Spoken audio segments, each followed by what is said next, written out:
Kaixo denoi zer moduz. Gaur, tximele eta belarriak kontatuko dugu. Luis Aguilar eta Andre Nebezena.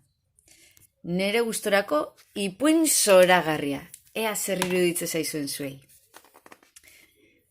Bazen behin, Magi izeneko neska jator alai ausart divertigarri eta bizkor bat. Baina, bere lagunek, Magi belarria hundi, Magi belarria hundi, deitzen zioten. Magi, triste, amatxoren gana joan zen.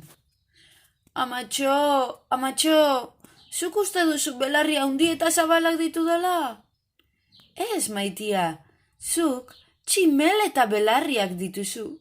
Bai, baina nolakoak dira tximele eta belarriak? Galdetu zion Magik amatxori. Tximele eta belarriak? Belarri bereziak dia. Buruan, tximeletak bezala, egaka ibili eta gauza itxusiak, mila kolorez margotzen dituztenak. Magi posposi jarri zen, eta berriz ere, bere lagunen gana joan zen. Begira, Magiren hilea, esaten zuten. Espartzua bezain latza du hilea. Bai zera, erantzun zuen Magik.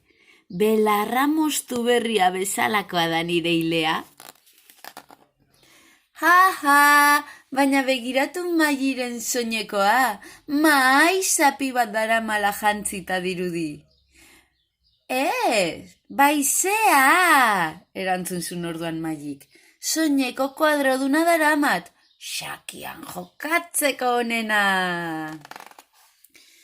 Baina begiratu Magiren galtzerdiak, zulatuta ditu. Baizea, erantzun zuen Magik. Ezken nire behatza, kuskusero hutsa da, hori besterik ez, erantzun zuen Magik. Begiratu Magiren zapatak, orduan esate zuten beste umeak. Magi zapata zarrak, baizea, erantzun zuen Magik. Kontua da, nire zapatak oso ibiltariak direla. Baina begira, Magik ez dauka motxilarik. Magik ez dauka motxila. Jakina, erantzun zuen Magik. Horrela, hobeto egiten dut korrika. Begiratu Magiren liburuak. Liburu zar-zarrak dia, erabilitakoak. Jakina, erantzun zuen Magik.